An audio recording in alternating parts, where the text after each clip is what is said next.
The FBI's handling of the Hillary Clinton email investigation is increasingly looking corrupt. Hate to say that, but that's what the evidence is showing us. Newly released text messages sent between agents Peter Strzok and Lisa Page, who were dating one another, suggested the Bureau felt, quote, pressure to wrap up that investigation and exonerate Hillary Clinton even before they had interviewed her. We could learn more, but the FBI says it has lost thousands of messages, text messages, sent between Strzok and Page. Republican Senator Ron Johnson represents Wisconsin. He chairs the Homeland Security Committee. He's one of the reasons we know any of this in the first place, and he joins us tonight. Senator, thanks for coming on. Hello, Tucker. So you remember, of course, when the Attorney General Loretta Lynch said that she would accept whatever the FBI's recommendation was in the Hillary Clinton investigation. Now it looks from these texts that she'd already decided to exonerate Hillary Clinton. Well, she already knew that Comey was going to recommend exoneration. So how is that? I mean, that strikes me as the definition of corruption. Am I missing something? No, not at all. You know, what's making a lot of news is the 5 months of missing text messages, yes, which we'll continue to investigate ourselves. But, I mean, the fact that Loretta Lynch knew before she made the big announcement that, oh, you know, because of potential conflict of interest meeting Bill Clinton, I'm going to let James Comey decide that, you know, combined with all the editing of that memo that was you know, the production of that thing began 2 months before they actually interviewed Secretary Clinton. That's a little bit of a problem.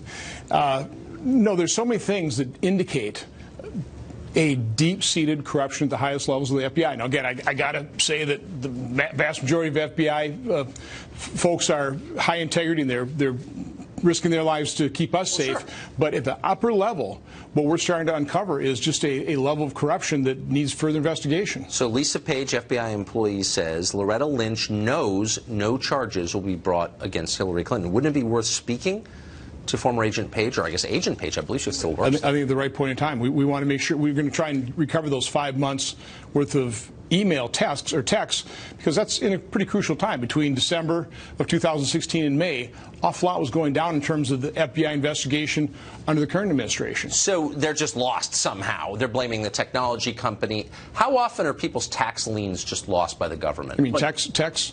No, if I owe the government money, they don't just sort of lose the paperwork for that, but somehow they lost this? I mean, if we lose them, we're in big trouble. Exactly. Okay, we better get a good tax attorney or just a good attorney in some way, shape, or form. They're not very forgiving if we lose evidence.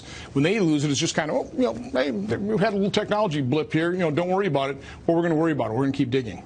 So the idea is that they had these texts in their possession and then they lost them somehow. Well, they were supposed to be preserved. They're saying they didn't preserve them. But the good news is, let's face it, in today's technology, texts go up to some server, some cloud. They're probably stored somewhere, which is why we'll probably be releasing, or we're going to be certainly looking at preservation record letters to some of these technology companies. Would it be possible to subpoena the cell phones on which they were written? Probably don't have to do that yet. Right now, we're just going to make sure they preserve the evidence, and then we'll ask for the information. And just in the sake, hopefully, we won't have to subpoena it. Yeah, hopefully you won't. In the sake of fairness, has the former Attorney General Lynch responded to this in any way? No, she has not responded. It'd be really interesting to see what she has to say. It'd be interesting to see what Director Comey has to say as well, because I think he testified somewhat variance to what these texts reveal as well. Amazing. Senator, thank you very much for this. Have a good night. Depressing story. The second annual Women's March took place over the weekend. It was supposed to promote women's rights. Of course, it degenerated into racial attacks on camera. That story's next. Well, the second annual Women's March took place over the weekend, but already the event has turned into an opportunity for the left to push a racial and pretty radical agenda. Repeatedly, progressive used the platform offered by the march to denounce a whole group of women as a race. Watch. So white women, listen up.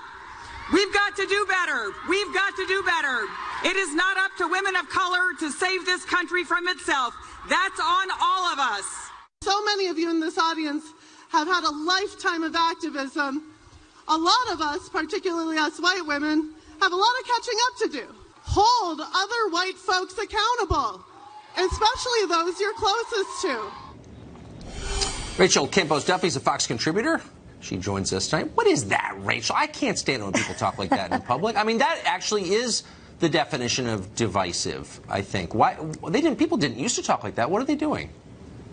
Well, I think for the leaders of this march, the march is not about women. It's about politics. It's about power. Yeah. In the case of Cecile Richards, it's about money. And the message to women is, look, we've got all these black and brown people voting the way we want. Now you guys get in line too, which to me strikes me as the opposite of a pro-feminist, pro-woman message. Well, it definitely does. But why? I mean, look, I'm trying to be open-minded. I certainly support the right of people who disagree politically to march and to say what they think. I mean, I'm not a liberal, so I am actually for free speech. But it does. There is a kind of brittle tone to this that doesn't seem constructive. It seems just angry. What is that about? Well, and it's interesting to contrast. You talk about the anger, the Right to Life March. I've been to both of these marches. In fact, I covered the March for Women in New York City for Fox and Friends this past weekend. So the marchers were angrier than the marchers at Right to Life March. But I would say, you know, when I went into the crowd, I don't think the leadership is on the same page as the people in the crowd. The leadership have a very clear idea of what they want. The people in the crowd were sort of there for lots of different reasons, mainly, of course, that they were very angry at Trump. It was an anti-Trump march. But they had all these other issues that they were concerned about. Interestingly, I did ask many of the marchers what they thought about pro-life women and if pro-life women would be welcomed at the march. And unanimously, every one of the marchers said yes, that pro-life women would be welcomed at the march, which is completely out of line with where the leadership was last year when they kicked out New Wave Feminist group, a group that was against Trump but was decidedly pro-life.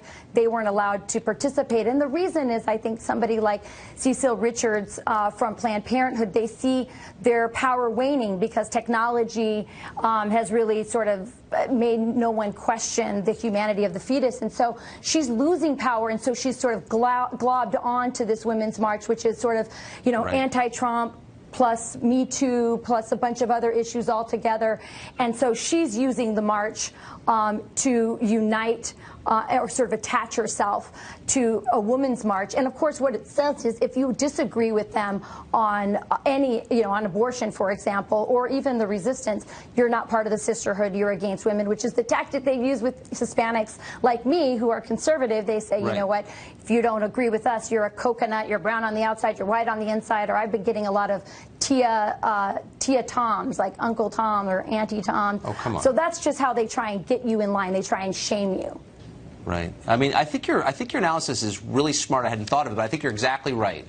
Is as they feel like they're losing control of the conversation. It's like regimes. When they feel like they're losing control, they become repressive. And that's exactly, I think, what's going on. Can I say one more thing, Tucker? You mentioned regime, which was interesting because a lot of the marchers talked about Donald Trump as if he was this autocratic dictator, and they talked about his administration as a regime, which struck me as quite funny because I feel like he spent the last year decentralizing government, decentralizing politics, giving power back to the people, which strikes me as the opposite of what a dictator would do. So it was very interesting. They also seemed They don't even have their appointees unwilling. in place. I mean, if anything, he's the opposite. Right. It's the least organized group I've seen.